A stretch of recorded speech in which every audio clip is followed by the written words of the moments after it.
RVA Today, sponsored by William and Mary's Mason School of Business.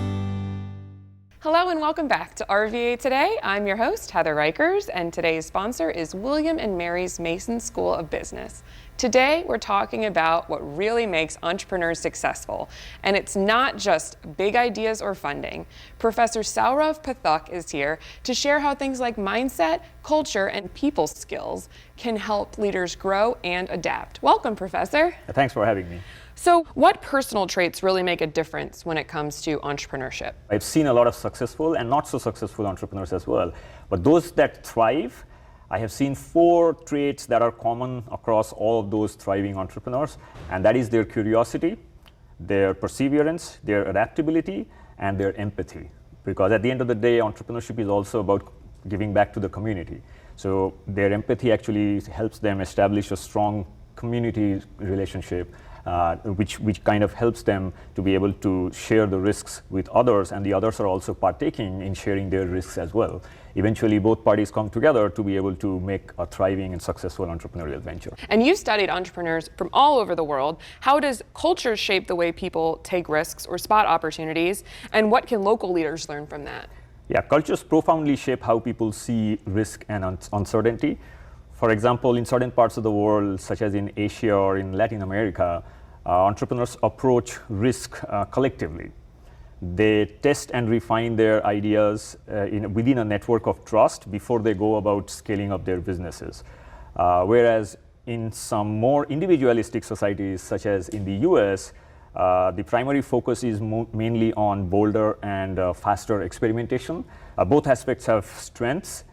The lesson for leaders in Virginia is to blend those strengths, combining our appetite for innovation with a collaborative and a long-term approach to building and sustaining resilient organizations. Okay, how do you help students put into practice what they've learned?